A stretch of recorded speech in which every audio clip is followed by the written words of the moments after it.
अगर आप bitcoin mining करना चाहते हैं और कंफ्यूज हैं कहाँ से स्टार्ट लिया जाए, तो इस वीडियो को लास्ट तक देखना है। मैंने यह टॉपिक चूज़ किया है क्योंकि काफ़ी ज़्यादा हॉट टॉपिक है क्रिप्टो करेंसी की दुनिया में, बिटकॉइन की दुनिया में। बहुत ज़्यादा लोग माइनिंग करना चाहते हैं, लेकिन जब तक आप माइनिंग के बेसिक कंसेप्ट को नहीं समझेंगे तो तब तक आप सक्सेसफुल माइनर नहीं बन सकते, तब तक आप एक प्रॉफिटेबल माइनर नहीं बन सकते। इन रियल में लोग हज़ारों नहीं बल्कि लाखों डॉलर्स कमा रहे हैं माइनिंग करके। आप भी कमा सकते हैं, मैं भी कमा सकता हूँ, और दूसरा बंदा कमा सकता है, लेकिन उसके लिए हमें समझना होगा बिटकॉइन माइनिंग या क्रिप्टो माइनिंग कैसे की जाती है, इसके कितने तरीके हैं, कौन सा तरीका प्रॉफिटेबल है, या फिर एटलीस्ट जो उसका बिल्कुल बेसिक कंसेप्ट है वो हमारे पास क्लियर होना चाहिए। उसके बाद फिर हम लोग प्रॉफिटेबल माइनिंग कर सकते हैं। तो इस वीडियो में हम लोग डिस्कस करेंगे बिटकॉइन माइनिंग क्या है या माइनिंग होती क्या है, उसके बाद इसकी कितनी टाइप्स हैं, और उसके बाद proof of work and proof of stake में क्या डिफरेंस है, प्रूफ ऑफ वर्क को भी क्यों चेंज किया जा रहा है प्रूफ ऑफ स्टेक में, और उसके बाद इन दोनों में से या भी करंटली हमारे पास मोस्ट प्रॉफिटेबल टेक्निक या most profitable way of mining कौन सा है। और उसी के साथ साथ हम लोग डिस्कस करेंगे कि आपके पास कौन से ऑप्शन अवेलेबल हैं जहाँ पर आप मोबाइल से या फिर अपने लैपटॉप से बिल्कुल फ्री में माइनिंग कर सकते हैं। तो first of all, Bitcoin mining हर दूसरे बंदे का ये सोच है, मानना है, जानना है कि बिटकॉइन माइनिंग बोलते हैं कि हम लोग स्पेशल या एक स्पेसिफिक सॉफ्टवेयर को, प्रोग्राम को रन करेंगे, और रन करने के बाद हम लोगों को ऑटोमेटिकली क्रिप्टो करेंसी हमारे पॉकेट में, हमारे वैलेट्स में आती रहेगी। ये सब लोगों का मानना है, जानना क्रिप्टो माइनिंग के बारे में। बट इन रियल इसके पीछे एक बहुत ज़्यादा थ्योरी है या पूरा एक सिस्टम काम कर रहा होता है हमारे पास। इसलिए दो टाइप्स हैं। प्रीवियसली क्रिप्टो माइनिंग को समझना बहुत ज़्यादा ईजी था क्योंकि हमारे पास ओनली एक टाइप थी जिसको प्रूफ ऑफ वर्क बोलते थे, जहाँ पे जैसे आपका बिटकॉइन है वो भी प्रूफ ऑफ वर्क पर काम करता है। लेकिन अभी 2 साल पहले एक न्यू टाइप आई है जिसको प्रूफ ऑफ स्टेक बोलते हैं, जो सिमिलर कंसेप्ट सेम है, लेकिन जो तरीका है वो थोड़ा सा डिफरेंस है। तो हम लोग डिस्कस करेंगे पहले प्रूफ ऑफ वर्क को, फिर प्रूफ ऑफ स्टेक को, फिर इन दोनों को कंपेयर करेंगे, और फिर हम लोग डिस्कस करेंगे कि हमारे पास कौन सा बेस्ट ऑप्शन अवेलेबल है। प्रूफ ऑफ वर्क, अभी प्रूफ ऑफ वर्क ऐसे होता है कि जहाँ पर आपका सिस्टम, आपका जो लैपटॉप है, आपका मोबाइल है, आपका ग्राफिक कार्ड है, आपकी एसिक की मशीन है, ये फिजिकली काम करके माइनिंग कर रहे होते हैं। फिजिकली काम कैसे करते हैं? जब बिटकॉइन को क्रिएट किया गया था तो उस तरह की टेक्नोलॉजी बनाई गई थी जहाँ पर आपको कंप्यूटेशन पावर चाहिए हो जाएगी। जितनी भी आपकी ट्रांजेक्शन हो रही हैं, जितने भी ब्लॉक्स क्रिएट हो रहे हैं, अभी इतनी ब्लॉक चेन पर ट्रांजेक्शन हो रही होती हैं, बिटकॉइन के ऊपर ट्रांजेक्शन हो रही हैं, BNB block chain per transaction हो रही हैं, आटम या कास्मोस के ऊपर ट्रांजेक्शन हो रही हैं। सारी की सारी ट्रांजेक्शन को वैलिडेट करना, फिर इनका डाटा को ब्लॉकचेन पर प्रिंट करना या पब्लिश करना, इसके लिए पावर चाहिए होती है, राइट। तो सिमिलरली जब बिटकॉइन की टेक्नोलॉजी बनाई गई थी तो जो कंप्यूटेशन पावर काफ़ी ज़्यादा हाई रखा गया था ताकि जितने भी ब्लॉक क्रिएट हो रहे हों। अब ये बिटकॉइन में हर 10 मिनट में एक ब्लॉक क्रिएट होता है। एक ब्लॉक में एटलीस्ट एट मिनिमम 2000 तक की ट्रांजेक्शन होती हैं। ये सारी की सारी ट्रांजेक्शन को वैलिडेट करना, अभी मैं क्रिप्टो करेंसी को सेंड कर रहा हूँ या मैं ब्लॉकचेन पर कुछ भी एक्टिविटी कर रहा हूँ तो उसके लिए मैं एक ट्रांजेक्शन रेज कर रहा हूँ, राइट। तो वो ट्रांजेक्शन्स को वैलिडेट करने के लिए एक वैलिडेटर रहेगा या पावर रहेगी, कंप्यूटेशन पावर रहेगी, ब्लॉक क्रिएट होगा। ब्लॉक को काफ़ी ज़्यादा कॉम्प्लिकेट रखा गया था। तो मेरा मोबाइल, मेरा लैपटॉप, मेरा ग्राफिक कार्ड, मेरी एसिक की जो यूनिट है वो पावर प्रोवाइड कर रही होगी, कंप्यूटेशन पावर प्रोवाइड कर रही होगी एक पूल को, जहाँ पर ये सारी की सारी ट्रांजेक्शन सरंजाम हो रही हैं, वैलिडेट्स हो रही हैं, डेटा प्रिंट हो रहा है, डेटा पब्लिश हो रहा है। तो उसके बदले में मुझे फिर वो ब्लॉक के ऊपर एक अवार्ड रखा जाएगा। जैसे अभी करंटली अगर हम लोग चेक करें, बिटकॉइन का जो करंट अवार्ड है पर ब्लॉक वो $6.25 है। तो 6.25 BTC, सॉरी 6.25 BTC मुझे मिल रहे हैं एक ब्लॉक को सॉल्व करने के लिए, और हर 10 मिनट में एक ब्लॉक क्रिएट एंड सॉल्व हो रहा है। तो ये तो हो गया प्रूफ ऑफ वर्क के बारे में। प्रूफ ऑफ स्टेक कंसेप्ट आपका बिल्कुल सेम है, सेम ऐसी वैलिडेशन चाहिए, सेम ऐसी ब्लॉक सॉल्विंग चाहिए होगी, लेकिन जहाँ पर इन लोगों ने जो टेक्नोलॉजी है उसको बहुत ज़्यादा ईजी रखा है। इतनी ज़्यादा हाई कंप्यूटेशन पावर हमको नहीं चाहिए, बल्कि हम लोगों को कुछ फंड्स चाहिए जो हम लोग स्टेक करेंगे। और हम लोगों को ब्लॉक के ऊपर अवार्ड नहीं मिलेगा, बल्कि जो ब्लॉक सॉल्विंग हो रही है, जितनी भी ट्रांजेक्शन हो रही हैं उनके ऊपर जितनी गैस फी लग रही है वो गैस फी से हमको शेयर मिलेगा। तो प्रूफ ऑफ स्टेक में क्या होता है कि आप एज अ वैलिडेटर इलेक्ट होते हो या किसी इलेक्टेड वैलिडेटर के साथ अपने फंड्स को स्टेक करते हो। स्टेक करने के बाद फिर जितनी भी ऑनलाइन ट्रांजेक्शन हो रही थी उनको सॉल्व करने के लिए इतनी हाई कंप्यूटेशन पावर तो चाहिए नहीं, क्योंकि उन लोगों ने अपने जो टेक्नोलॉजी है उसको काफ़ी ज़्यादा सिंपल एंड काफ़ी ज़्यादा ईजी रखा। लेकिन यहाँ पर हम लोग जो फंड्स टेक कर रहे हैं, जो हमारा वैलिडेटर है वो एज अ वैलिडेटर फंक्शन कम कर रहा होगा, जितनी भी ट्रांजेक्शन होंगी उनको वैलिडेट कर रहा होगा। उसको कुछ हाई पावर नहीं चाहिए, एक बात याद रखिएगा, बल्कि उसको काफ़ी ज़्यादा फंड्स चाहिए वहाँ पर स्टेक करने के लिए, उसको पावर नहीं चाहिए। तो हम लोग उसके साथ स्टेक कर दिया। अब जितनी भी ट्रांजेक्शन हो रही हैं, जितनी भी ब्लॉक सॉल्विंग हो रही है, उसके ऊपर जितनी गैस फी लग रही है, जितनी ट्रांजेक्शन फी लग रही है, उससे कुछ शेयर मिल रहा है वैलिडेटर को। फिर वैलिडेटर क्या करता है, 5 to 10% अपने पास रखता है, और बाकी का जो शेयर उसको मिल रहा है वो अपने स्टेकर को दे देता है जिन लोगों ने स्टेक किया हुआ है उसके साथ। अभी क्वेश्चन ये पैदा होता है, ऑलरेडी हमारे पास एक माइनिंग थी, प्रूफ ऑफ वर्क माइनिंग थी, इसको क्यों चेंज कर रहा है, किया जा रहा है proof of stake. Even though अगर आप चेक करेंगे, इथेरियम भी मर्ज हो रहा है प्रूफ ऑफ स्टेक में। प्रीवियसली ये प्रूफ ऑफ वर्क पर काम करता था, लेकिन अभी प्रूफ ऑफ स्टेक पर चेंज हो रहा है। तो प्रूफ ऑफ वर्क माइनिंग जो है, हाई कंप्यूटेशन पावर की वजह से हमको ज़्यादा एनर्जी लगती है, ज़्यादा पावर लगती है, वो ट्रांजेक्शन काफ़ी ज़्यादा स्लो होती हैं और उसी के साथ साथ बहुत ज़्यादा लिमिटेशन हैं, और भी लिमिटेशन है। लेकिन प्रूफ ऑफ स्टेक इसके मुकाबले में चेक करें तो एनर्जी एफिशिएंट है, बहुत ही ज़्यादा कम एनर्जी चाहिए हमको, इतनी ज़्यादा हाई कंप्यूटेशन पावर नहीं चाहिए हमको, बल्कि फंड्स चाहिए, राइट। तो हमारी ट्रांजेक्शन भी बहुत ज़्यादा फास्ट होंगी और हमारी जो एनर्जी है वो भी इतनी ज़्यादा कंज्यूम हम नहीं कर रहे। तो यही रीज़न थी कि अभी एक न्यू कंसेप्ट आ गया, प्रूफ ऑफ स्टेक।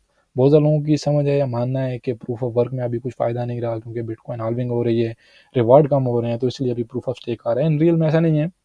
मैं यहाँ पर आपको छोटा सा हिस्ट्री या ग्राफ दिखाता हूँ ईजिली अंडरस्टैंडिंग के लिए। भी 2009 में हमको 50 BTC मिल रहे थे एक ब्लॉक के ऊपर, फिर 2012 से 25 हो गए, 2016 से 15.5 हो गए, 2020 से 6.25 हो गए, एंड अभी करंट जो नेक्स्ट आएगी जो 2024 मई में एक्सपेक्टेड है कि आपका 3.125 BTC हो जाएगा एक ब्लॉक सॉल्विंग के ऊपर। हर 10 मिनट में एक ब्लॉक क्रिएट हो रहा था, ये याद रखना है आपने। लेकिन अगर हम लोग ROI की बात करें तो यहाँ पर देखें 2009 से 12 तक मैंने बेसिकली इसको रखा है, एट एवरेज $13 रखा है प्राइस को।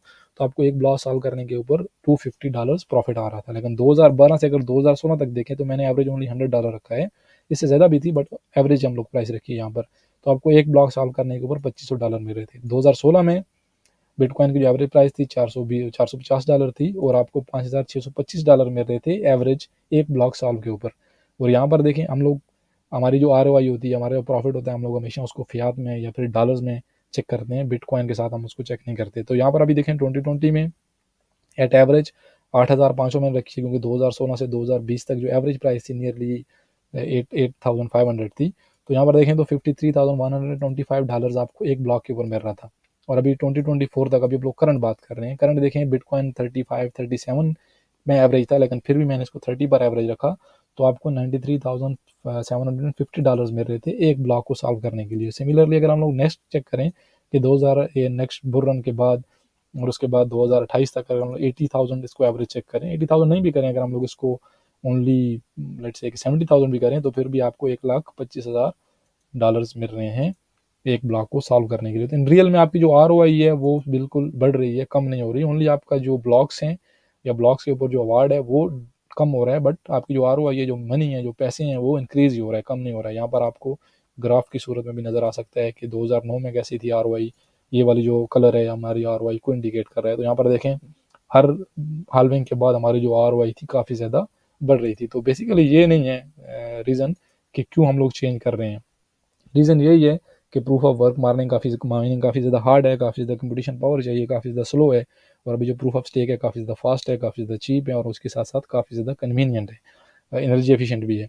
यहाँ पर आपके पास एग्जांपल्स हैं कुछ कॉइन्स की, और ये आपको जानना बहुत ही ज़्यादा ज़रूरी है, बहुत ही ज़्यादा ज़रूरी है कि कौन सा कॉइन कौन से कंसेंसस या कौन से मैकेनिज्म पर काम करता है, क्योंकि जब आपको मालूम होगा तो उसको फिर आप रियल यूज़ ले सकते हैं। उसकी मैं आपको एग्जांपल दूंगा बाद में एक। बट यहाँ पर देखें bitcoin, dose coin, light coin, bitcoin cash, Ethereum classic, Monero, Kaspa, bitcoin SP, complex network, ये सारे के सारे coins proof of work mechanism पर काम करते हैं। इसका मतलब अगर हम लोगों ने ये कॉइन को माइन करना है तो हमको अपनी मशीन रन करना होगी, अपना ग्राफिक कार्ड रन करना होगा, या फिर ऐसी की जो हमारे पास किट है वो रन करनी होगी ये कॉइन को माइन करने के लिए। और उसी के मुकाबले में प्रूफ ऑफ स्टेक, यहाँ पर देखें इथेरियम अभी मर्ज हो रहा है, BNB, Cardano, Avalanche, Polkadot, Ton coin हो गया, कॉस्मोस हो गया, एप्टोस हो गया, नियर प्रोटोकॉल हो गया, सिलिस्टिया, ये सारे के सारे कॉइन्स बाकी भी हैं, ये काम करते हैं प्रूफ ऑफ स्टेक पर।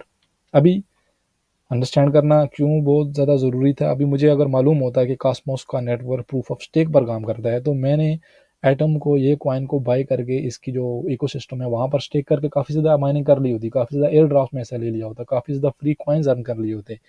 तो इसलिए आपको बहुत ज़्यादा ज़रूरी है कि कौन सा कॉइन कौन से कंसेंसस पर काम करता है, और फिर आपका अगर वो कॉइन आपकी होल्डिंग में है, आपके वैलेट में है, तो आप उसका रियल यूज़ ले सकते हैं। या फिर आपने उस कॉइन को माइन करना है या उस नेटवर्क पर जो न्यू कॉइन्स आ रहे हैं उनको माइन करना है, तो आपको क्लियरली आइडिया रहेगा कि आप क्या मशीन को रन करके माइनिंग कर सकते हैं या सिंपली आप कुछ रकम, कुछ कॉइन्स टेक करके माइन कर सकते हैं। तो रियल में दोनों की दोनों माइनिंग पेड है, फ्री नहीं है। फ्री क्यों, कैसे नहीं है? प्रूफ ऑफ वर्क में आपको मोबाइल चाहिए, लैपटॉप चाहिए, ग्राफिक कार्ड चाहिए, एसिक चाहिए, या फिर हाई कंप्यूटेशन पावर चाहिए, ज़्यादा से ज़्यादा ग्राफिक कार्ड चाहिए, आपकी इनिशियल इन्वेस्टमेंट चाहिए आपको माइन करने के लिए। एंड प्रूफ ऑफ स्टेक में वो कि आपको ग्राफिक कार्ड नहीं चाहिए, एसिक नहीं चाहिए, लेकिन आप में से आपको इन कॉइन में से एक कॉइन चाहिए जो स्टेक करके आप माइनिंग कर सकते हैं या फिर फ्री एयर ड्रॉप्स ले सकते हैं। तो यहाँ पर भी इन्वेस्टमेंट है और यहाँ पर भी इन्वेस्टमेंट है।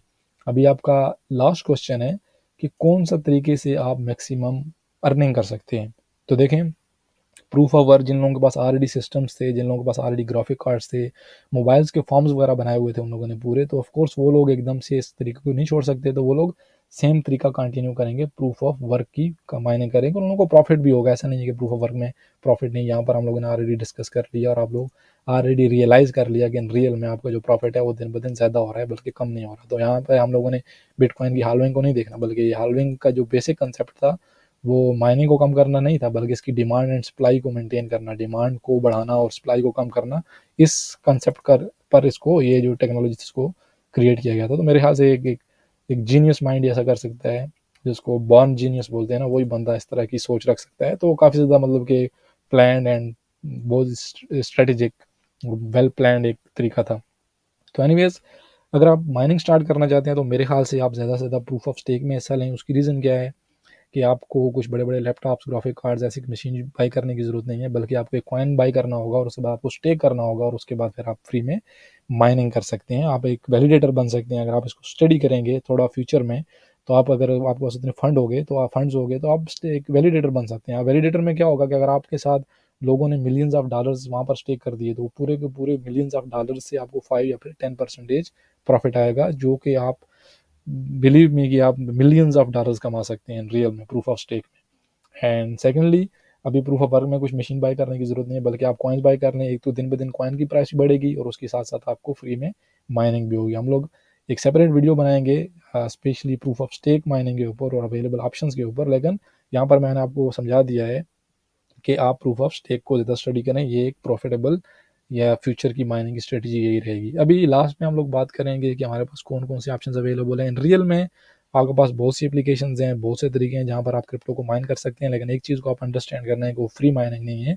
इवन तो हम लोग सोचते हैं कि मोबाइल रन करके, लेकिन हमारा मोबाइल वहाँ पर काम कर रहा है, हमारे मोबाइल का जो CPU है वो यूज़ हो रहा है, वो फ्री में नहीं है। Secondly, of course proof of work में हमारे मोबाइल से हम लोग इतनी ज़्यादा माइनिंग नहीं कर सकते। अभी कुछ ऐप्स आ रहे हैं, जैसे हमारे पास कोर का एक ऐप था, सिलिया का ऐप था, इस तरह के बहुत ज़्यादा ऐप्स थे जहाँ पर फ्री में हम लोग क्रिप्टो को माइन कर रहे थे, लेकिन वो क्रिप्टो अभी ट्रेडिंग के लिए अवेलेबल नहीं थी। इसी तरह पाई जैसे हो गया। लेकिन जो एग्जिस्टिंग क्रिप्टो है, जो ट्रेडिंग के लिए अवेलेबल है, अगर आप इसको माइन करना चाहते हैं, एक्सक्यूज मी, अगर आप इसको माइन करना चाहते हैं तो उसके लिए आपको हाई कंपटीशन पावर चाहिए, या फिर आपके पास फंड्स चाहिए स्टेक करने के लिए। उसी के बाद आप इफेक्टिव या फिर एफिशिएंट माइनिंग कर सकते हैं। लेकिन फिर भी जो फ्री वाले ऑप्शन हैं, नेक्स्ट वीडियो में लोग डिस्कस करेंगे। एंड वीडियो के लास्ट में, वीडियो थोड़ी लंबी हो गई थी, काफ़ी ज़्यादा कन्फ्यूजन भी होगी न्यूबीज़ के लिए, लेकिन फिर भी किसी बंदे का कोई क्वेश्चन हो माइनिंग के ऊपर, किसी कॉइन के ऊपर या फिर किसी तरीके के ऊपर, तो आप कमेंट सेक्शन में लिख सकते हैं, मैं जवाब दूंगा। और उसी के साथ साथ एक नया तरीका है क्रिप्टो को माइन करने का, जिसको डीप इन बोलते हैं, जो कि मेरे ख्याल से प्रूफ ऑफ वर्क के ऊपर काम करते हैं। इन रियल में, मेरे ख्याल से भी नहीं है, इन रियल में उसका जो कंसेप्ट है वो प्रूफ ऑफ वर्क कंसेंसस या मैकेनिज्म के ऊपर है, लेकिन बहुत ही ज़्यादा प्रॉफिटेबल वो तरीका है। डीप इन एक न्यू नैरेटिव है क्रिप्टो की दुनिया में, और कमिंग बुल रन में ये नैरेटिव बहुत ज़्यादा बूम करेगा। इसमें जो अवेलेबल कॉइन है वो भी काफ़ी ज़्यादा रिटर्न्स देंगे। तो हम लोग नेक्स्ट वीडियो में, आने वाली वीडियोज़ में डिस्कस करेंगे डीप इन को, और उसी के साथ साथ फ्री में माइनिंग के जो ऐप्स हैं उनका भी ओवरव्यू लेंगे। थैंक यू सो मच, अपना ख्याल रखिएगा, मिलते हैं नेक्स्ट वीडियो में। अल्लाह हाफिज़।